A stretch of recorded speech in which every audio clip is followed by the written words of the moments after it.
How's it going, everybody? Little Joe here, Back Bay Scale Customs.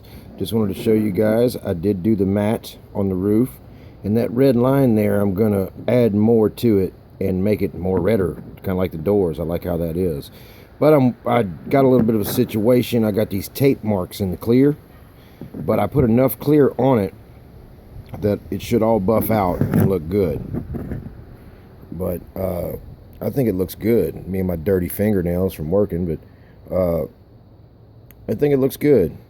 In there where it's not quite painted, I'm gonna, you're not gonna see those mold lines in there, or those mold pot marks, whatever you call, in the roof. But I'm gonna paint that red in there with a brush, and put some red in there and polish the piss out of it. But I think it looks good. One little spot on the stripes there on the bottom that kind of couldn't get right. But other than that, it's all good because I used tape, very, very thin tape, and it's actually meant to be for pinstriping your model. I think it's meant to be put on and left on, but I use it to do this because it makes such a tiny, tiny little line there. But I don't think I'm going to put much decals on this car because I just don't think it needs it. I think it looks very good, like that. I mean, it's a very good looking design there, very simple and just very good looking. And I'm not going to put that chrome piece of crap thing they call a windshield on it either. That's just horrible what they give you. But there's a little mold line that runs around it. I don't know if I can get this camera to focus. Yeah, there you go, you can see it. I may be able to slightly bare metal foil that little area right there. But once I put that red in those lines, which is after I polish everything, got to be real careful not to get it on the satin, which is flat black with satin clear sprayed over it. I'll wash it with that and it'll look a lot better. But okay, guys, very cool. I can't wait for Styrene Junkie 73's parts to come in.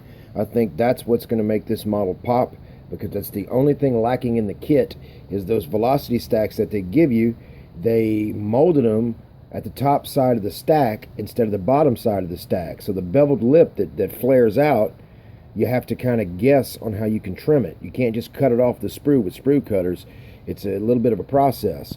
And by the time you do all the work on it to get them to look right, they're not going to look as good as if you got some little bobby pins with the little red ends on them and cut those red ends off and put some silver parts by parts, little 3 scale inch velocity stacks, I think is what he said. But this will be one of the cars going to Atlanta next year.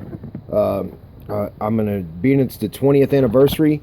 The very first Atlanta show was pony cars and something else. I'm not real sure. But it was Mustangs, and I've never really built a Mustang, so I got a couple of Mustangs I may build. This is going,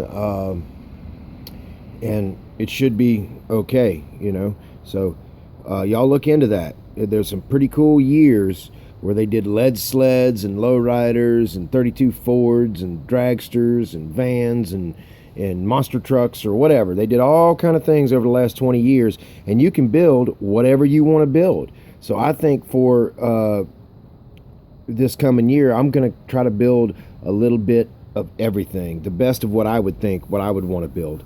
But you guys take it easy. If y'all have any tricks or tips, y'all please let me know.